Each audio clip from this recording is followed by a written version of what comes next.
नमस्कार साथियों, मेरा नाम है विनय कुमार गुप्ता और मैं आपका स्वागत करता हूं सिविल लक्ष्य एकेडमी के Chhattisgarh daily current affairs program में। तो आइए शुरू करते हैं आज के विचार के साथ। सफल होगा अवश्य, हौसलों की आग जगा ले, लगन और मेहनत को अपनी आदत बना ले। तो आइए शुरू करते हैं आज का पहला प्रश्न। हाल ही में वीर नारायण सिंह स्टेडियम को पुनः अंतरराष्ट्रीय मैच की मेजबानी मिली है। यह स्टेडियम किस स्थान पर है? ठीक है, तो किस स्थान पर है या किस स्थान में है आपको पता है। ऑप्शन ए इसका सही जवाब है। ठीक है, ऑप्शन ए इसका सही जवाब है, याद रखना है आपको। रायपुर में ये स्टेडियम है। ठीक है, और इसका नाम क्या है? शहीद वीर नारायण सिंह स्टेडियम। ठीक है, शहीद वीर नारायण सिंह स्टेडियम जो है, यहाँ अंतर्राष्ट्रीय मैच कम ही हुए हैं, पुनः इसको मेजबानी मिली है अंतर्राष्ट्रीय मैच कराने की। और ये दक्षिण अफ्रीका और भारत के बीच जो वनडे मैच खेला जाना है ना, वो उस मैच की जिम्मेदारी इसको मिली है। अभी काफी दिन है मैच में, लेकिन जिम्मेदारी मिल गई है, मतलब ये मैच भविष्य में होगा। ये वीर नारायण सिंह स्टेडियम की पिक्चर है, आप देख सकते हैं, काफी जगमगाहट है यहाँ, है ना, तो इसको भी याद रखना है आपको। ठीक है, अब नेक्स्ट क्वेश्चन की ओर चलते हैं। छत्तीसगढ़ विधानसभा में राष्ट्रपति का कौन से क्रम का अभिभाषण है? ठीक है, तो छत्तीसगढ़ की विधानसभा में राष्ट्रपति के अभिभाषण के संबंध में यहाँ पे चर्चा की जा रही है। ठीक है, तो पहला है, दूसरा है, तीसरा है या चौथा है? तो आज जैसा कि पता है आपको, पिछले दिन ये जो अभिभाषण है ये संपन्न कर लिया गया है। ठीक है, तो किस क्रम का यह अभिभाषण था? तो इसका सही जवाब है ऑप्शन सी, तीसरे क्रम का अभिभाषण था। ठीक है, तो यहाँ पे आप देख सकते हैं विधानसभा में तीसरे राष्ट्रपति का संबोधन, यानी आज तीसरे क्रम का संबोधन है। ठीक है, और देश में ऐसा पहली बार हो रहा है। ठीक है, 1 नवंबर 2000 को छत्तीसगढ़ राज्य का गठन हुआ, हम सभी जानते हैं।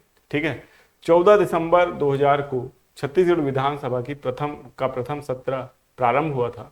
छत्तीसगढ़ राज्य को इस वर्ष 25 वर्ष पूर्ण हो चुके हैं। कितने हो चुके हैं? 25 वर्ष पूर्ण हो चुके हैं। ठीक है, तो 25 वर्ष पूरे होने के अवसर पे ही जो राष्ट्रपति हैं श्रीमती द्रौपदी मुर्मू महामहिम, है ना, ये छत्तीसगढ़ में आई थी। ठीक है, और इन्होंने अभिभाषण आज दिया है। ठीक है, तो इनको ये याद रखना है, छत्तीसगढ़िया सबले बढ़िया के साथ, है ना, ये अभिभाषण शुरू हुआ। तो ऑब्वियस सी बात है, ये एक ऐसा कोट है जो हर अभिनेता, हर प्रसिद्ध व्यक्ति छत्तीसगढ़ के लिए जरूर बोलता है। ठीक है, और हमको ऐसा महसूस भी होता है कि हाँ, सबसे बढ़िया राज्य तो हमारा ही राज्य है। ठीक है, तो इसको याद रखना है। और क्योंकि ऐसा संबोधन हुआ है, तीसरे क्रम का हुआ है, और ये बहुत ही यूनिक अवसर होता है, बहुत ही कम ऐसा अवसर होता है जब महामहिम राज्य की किसी राज्य की विधानसभा में आए। तो देख लीजिए, देश में ऐसा पहली बार हो रहा है, ऐसा निर्णय यहाँ पे ऐसे समाचार पत्र में छपा हुआ है। ठीक है, तो इसको याद रखना है। नेक्स्ट क्वेश्चन है, छत्तीसगढ़ राज्य सकल घरेलू उत्पाद में स्थिर भाव पर 2024-25 में सर्वाधिक हिस्सा किस क्षेत्र का है? बहुत इंपॉर्टेंट क्वेश्चन है। पिछले दोनों क्वेश्चन जितने इंपॉर्टेंट थे उतना ही इंपॉर्टेंट यह क्वेश्चन भी है।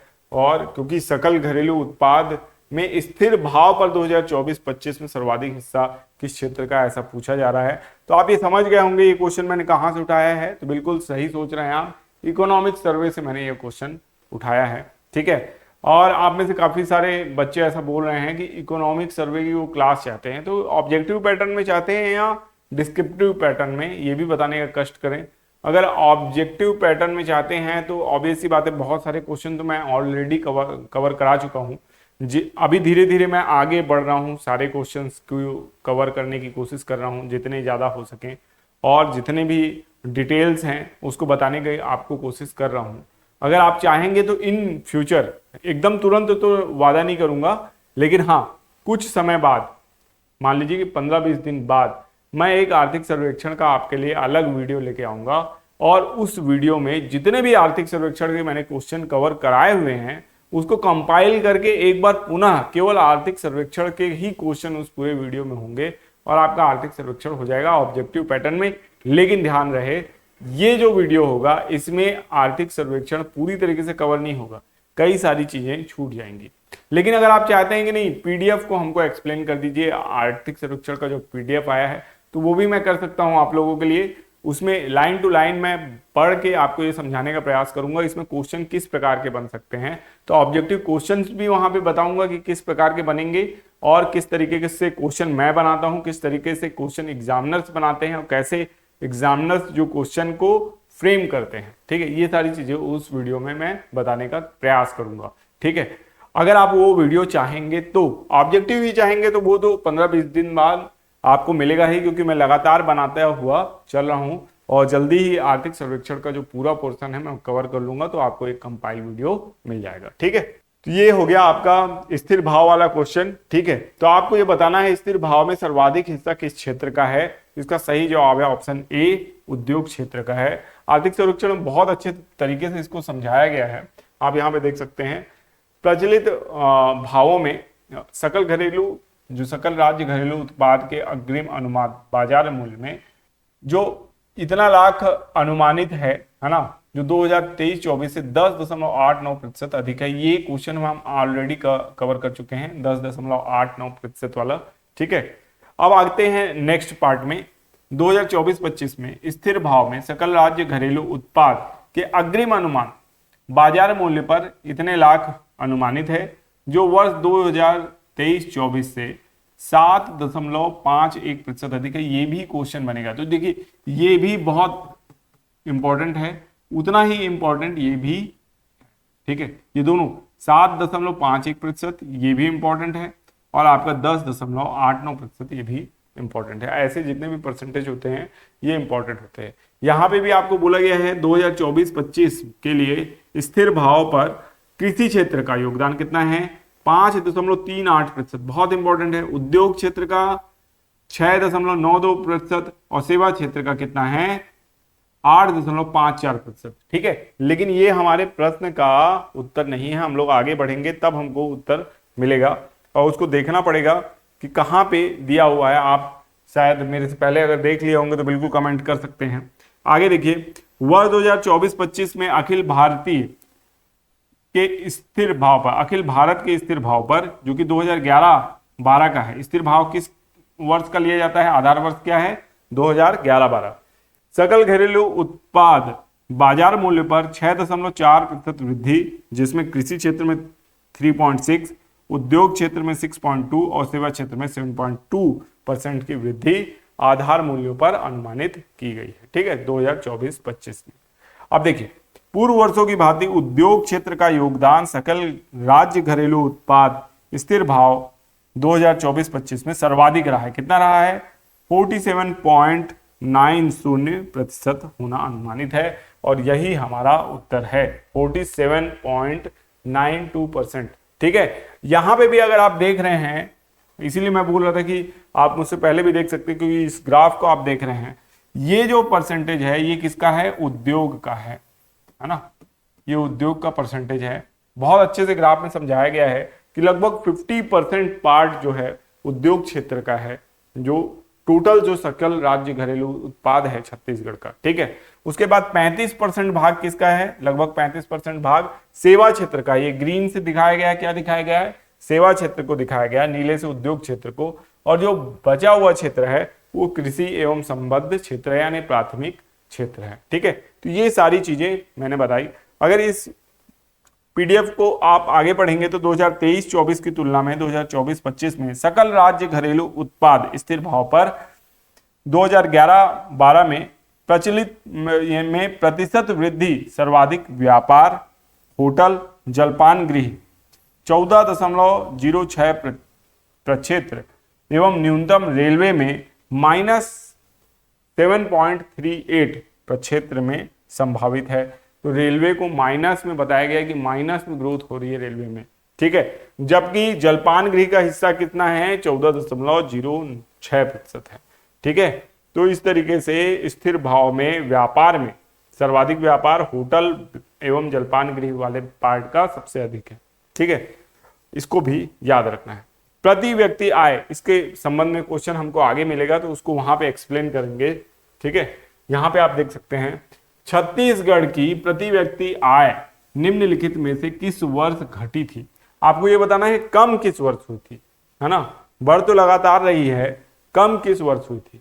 आपके ऑप्शन है 2020-21, 2019-20, 2021-22 या 2023-24। ठीक है, ये आपके ऑप्शन है।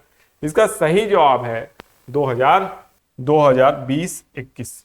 ठीक है, 2020-21 इसका सही जवाब है। आप अगर यहाँ पे देखेंगे तो यहाँ पे 1,06,611 2019-20 में क्या थी, वृद्धि दर थी। ठीक है, यानी प्रति व्यक्ति आय थी, जबकि 1,06,117 अब यहाँ से यहाँ पे कम हो गया। ठीक है, 1,06,117 हो गया, जबकि यहाँ पे 611 है, यहाँ पे 117 हो गया, तो कम हो गई। लेकिन जब यहाँ से यहाँ देखेंगे तो 1,23,000 हो गई, मतलब इससे तो बढ़ी। यहाँ देखेंगे तो 1,34,000 हो गई, 1,48,000 और 1,62,000। ठीक है, तो अभी वर्तमान में जो प्रति व्यक्ति आय है जो अनुमानित की गई है 1,62,870 रुपए अनुमानित की गई है। इसको भी आपको याद रखना है। और ये प्रति व्यक्ति आय किस प्रकार से बढ़ते क्रम में है, इसको दिखाया गया है चार्ट के माध्यम से कि राज्य की ग्रोथ जो है वो सही दिशा में है और जो प्रति व्यक्ति आय है लगातार बढ़ते क्रम में है। ठीक है, तो इसको भी आपको याद रखना है। इसलिए मैंने पिछले जो क्वेश्चन के आप कह सकते हैं पीडीएफ को पूरा लास्ट तक नहीं पढ़ा था। हालांकि आपको जब इसका पीडीएफ टेलीग्राम चैनल में मिलेगा जिसका नाम है सिविल लक्ष्य एकेडमी, तो वहां पे आप देखेंगे इस टेलीग्राम चैनल में इस पीडीएफ को जब खोल के आप जूम करके पढ़ेंगे तो वहां पे आपको सारी जानकारी मिल जाएगी। ठीक है, और आप लोग पूछते हैं कई बार कि तुरंत क्यों नहीं देते सर, क्या कहते हैं पीपीटी। तो अगर मैं आप ही सोचिए अगर मैं तुरंत ही दे दूंगा तो कई ऐसे भूत तैयार हो जाएंगे जो मेरे ही पीडीएफ को लेके वीडियो बनाना शुरू कर देंगे। ठीक है, तो वो भी ध्यान देना पड़ता है, थोड़ा सा गैप रखने से अच्छा रहता है। ठीक है, तो ऐसा पहले हो चुका है, तो इसको याद रखना है। ठीक है, आगे देखते हैं। राज्य में कुल उचित मूल्य दुकानें कितनी हैं?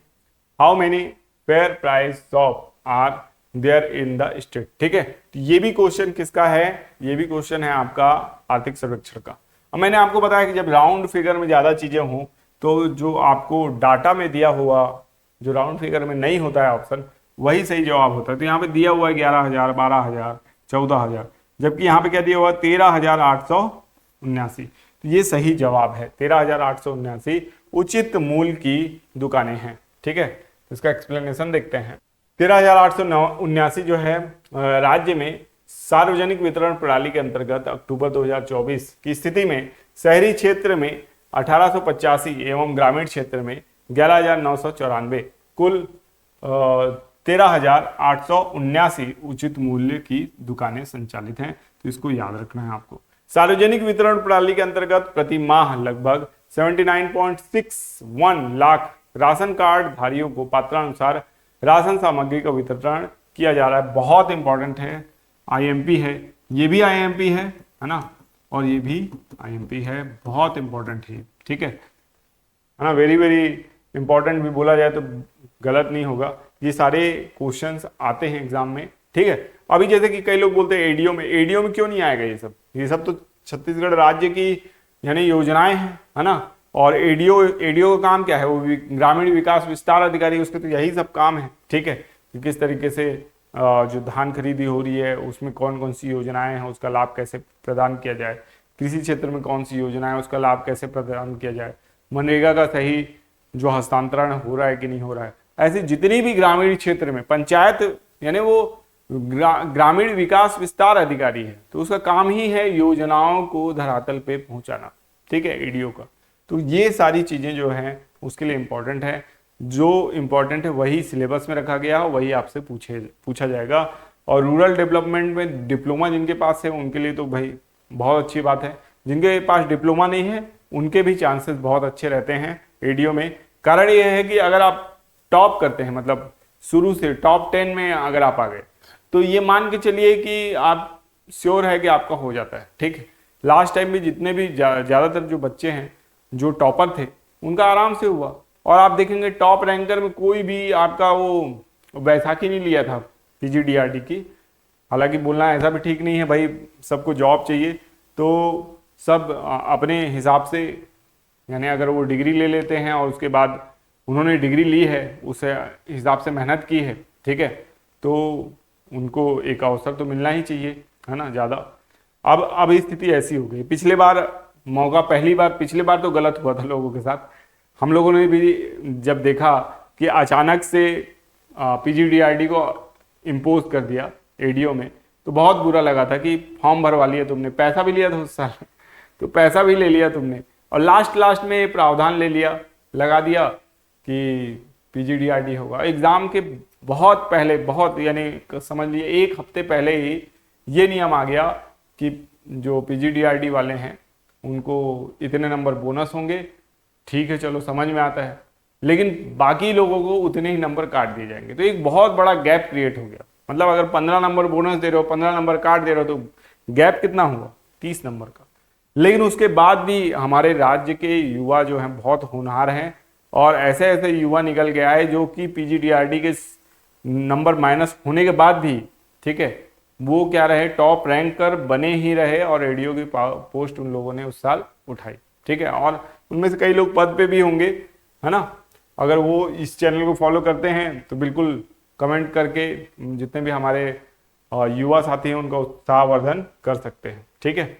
आगे देख सकते हैं आप, वर्ष 2024-25 में धान सामान्य और धान ग्रेड ए के समर्थन मूल्य, ठीक है, तो सामान्य धान का समर्थन मूल्य 2300 रुपए और ग्रेड ए का 2320 रुपए प्रति क्विंटल केंद्र सरकार द्वारा घोषित है। लेकिन यहाँ पे कहीं भी ये नहीं बोला गया है कि राज्य सरकार उसमें कुछ बोनस देने वाली है। आर्थिक सर्वेक्षण में हालांकि नहीं बोला जाता है, बजट में शायद बोला गया हो, है ना, क्योंकि 3100 रुपए धान का मूल्य होने वाला था। ये तो यानी सभी घोषणा पत्र जितने भी थे राजनीतिक दलों के वहां पे था, ठीक है। खरीफ वर्ष 2024-25 में समर्थन मूल्य पर धान की खरीदी दिनांक 14 नवंबर 2024 से 31 जनवरी 2025 तक की जाएगी। ये ऑलरेडी की जा चुकी है, ठीक है, 14 नवंबर 2024 से 31 जनवरी 2025 तक। ये भी बहुत ज्यादा इंपॉर्टेंट है, तो इसको भी आपको याद रखना है। खरीफ वर्ष 2024-25 में समर्थन मूल्य पर धान विक्रय 27.74 लाख किसानों के द्वारा पंजीयन कराया गया है, ठीक है। धान विक्रय हेतु कितने लाख किसान पंजीकृत हैं? 27.74 लाख किसानों का पंजीकरण कराया गया है, ठीक है। तो इस बार इतने पंजीकरण हुए हैं विक्रय के लिए, ठीक है, धान के विक्रय के लिए। ये सारी जानकारी आपको यहां से याद रखना है, ठीक है। आगे बढ़ते हैं, ठीक है। सेंट्रल एशियन यूथ डेलीगेशन की मेजबानी कौन सा देश कर रहा है? ठीक है, सेंट्रल एशियन यूथ डेलीगेशन की मेजबानी की बात हो रही है। नेपाल, फिलीपींस, भारत और वियतनाम, ये आपके ऑप्शन हैं और आपको देखना है कि इसका सही जवाब क्या है। तो इसका सही जवाब है भारत, ठीक है, भारत इसका सही जवाब है। भारतीय अंतरराष्ट्रीय युवा आदान प्रदान कार्यक्रम के अंतर्गत तीसरे मध्य एशियाई युवा प्रतिनिधि मंडल की मेजबानी कौन करेगा? भारत करेगा। और युवा मामले और खेल मंत्रालय जो है अंतरराष्ट्रीय युवा आदान प्रदान कार्यक्रम के तहत 22 से 28 मार्च, तिथि को याद रखिएगा, 22 से 28 मार्च तक तीसरे मध्य एशियाई युवा प्रतिनिधि मंडल की मेजबानी करेगा, ठीक है। बहुत इंपॉर्टेंट है, इसको भी याद रखना है, ठीक है। नेक्स्ट क्वेश्चन की ओर चलते हैं। नेक्स्ट क्वेश्चन है, आईसीसी चैंपियंस ट्रॉफी 2025 भारतीय विजेता टीम को बीसीसीआई ने कितने करोड़ नगद पुरस्कार की घोषणा की है? भाई वाह, ठीक है, 20 करोड़, 37 करोड़, 45 करोड़, 58 करोड़, ठीक है। सुन के मुंह में पानी तो नहीं आ रहा है? उसके लिए क्रिकेटर बनना पड़ेगा अगर ये चाहिए तो, है ना। तो एग्जाम की तैयारी छोड़ो, बैट बल्ला पकड़ो, ग्राउंड पहुंचो, है ना। तो इसका सही जवाब है 58 करोड़ रुपए, है ना। भारतीय क्रिकेट कंट्रोल बोर्ड बीसीसीआई ने आईसीसी चैंपियंस ट्रॉफी 2025 में जीत के बाद टीम इंडिया के लिए 58 करोड़ रुपए नगद पुरस्कार की घोषणा की है, ठीक है। छत्तीसगढ़ के कई खिलाड़ी भी क्रिकेट बहुत अच्छा खेलते हैं, आईपीएल में भी हैं, आईपीएल की टीमों में भी हैं।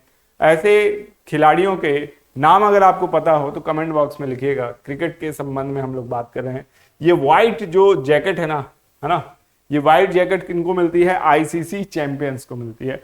भारत ये दूसरी बार इस जर्सी को पहन रहा है। ठीक है, आईसीसी चैंपियंस का अगर इतिहास देखेंगे तो आईसीसी चैंपियंस ट्रॉफी हर 2 साल में होती है, लेकिन अभी 7-8 साल बाद ये चैंपियंस ट्रॉफी हुई थी, है ना। 19 के बाद मेरे ख्याल से 25 में हुई है ना। तो ऐसा क्यों हुआ? क्योंकि आईसीसी 17 या 19 के बाद ऐसा ही है ना। तो इतने लंबे समय के बाद क्यों हुई? क्योंकि बहुत सारे खेल आ गए थे आईसीसी के पास। ये जो चैंपियंस ट्रॉफी है इसको सेटल करने का टाइम ही नहीं मिल रहा था, ना कि इसको कहाँ पे सेटल करें, है ना। वर्ल्ड कप हो गया, फिर T20 वर्ल्ड कप हो गया, फिर टेस्ट वर्ल्ड कप हो गया, 3 वर्ल्ड कप ये हो गए, फिर आईपीएल हो गया, फिर दूसरे देशों के भी क्या हो गए, प्रीमियर लीग हो गए। तो उस कारण से अब इसको सेट करने का मौका नहीं मिल रहा था। फिर 2 देश आपस में भी खेलते हैं, जैसे भारत का दौरा हो गया किसी देश का के अंदर, या किसी देश का भारत के अंदर हो गया, जैसे न्यूजीलैंड आ गई, या वो पाकिस्तान का तो नाम नहीं ले सकते, क्योंकि पाकिस्तान आएगी नहीं, भारत पाकिस्तान जाएगा नहीं। ठीक है, यानी पाकिस्तान तो आना चाहेगी, लेकिन पाकिस्तान की टीम को हम आने नहीं देंगे और हम खुद वहां जाएंगे नहीं। तो इस तरीके से बहुत सारी टीमों के खेल आपस में होते हैं, इसलिए आईसीसी चैंपियंस ट्रॉफी के लिए समय नहीं मिल रहा था, इसको भी याद रखना है। चलिए नेक्स्ट क्वेश्चन की ओर चलते हैं। वर्ल्ड हैप्पीनेस रिपोर्ट 2025 में भारत किस स्थान पर है? आप लोगों ने बहुत सारे कमेंट करके पिछले वीडियो का कमेंट बॉक्स एकदम फुल कर दिया।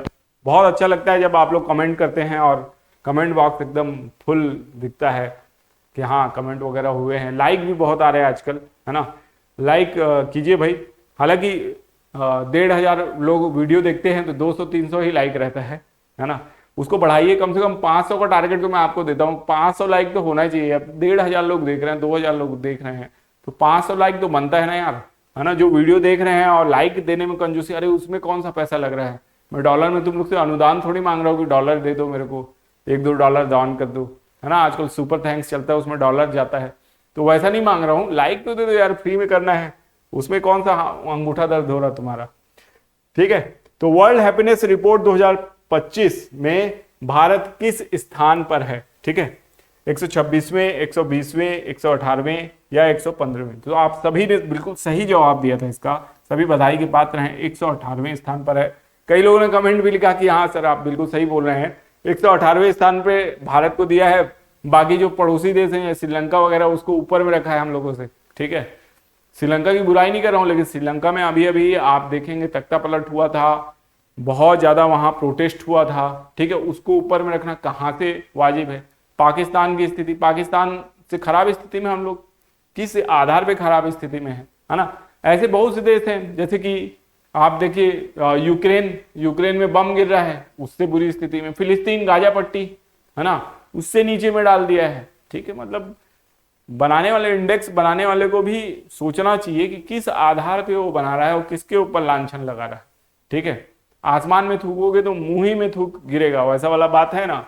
वैसा ही इस रिपोर्ट के निकालने वाले अपनी ही बदनामी करा रहे हैं, क्योंकि भारत को दूसरी रिपोर्ट तो टॉप पे रख रही है। फ्रांस की एक रिपोर्ट है ग्लोबल हैप्पीनेस इंडेक्स की, आप सर्च कीजिएगा, है ना।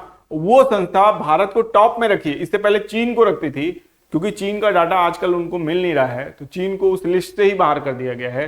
तो अब जो लिस्ट बनी है उसमें भारत टॉप पे है, खुशहाल देशों में नंबर 1 दे रहे हैं वो, और आप पीछे से स्थान दे रहे हो। ठीक है, तो इतना मिसमैच नहीं होना चाहिए। नेक्स्ट क्वेश्चन की ओर चलते हैं। यहां पे हम देख सकते हैं किन किन देशों से भारत पीछे है। चीन से पीछे है, नेपाल से पीछे है, पाकिस्तान से पीछे है ना। म्यांमार से तो आगे है, चलो, है ना।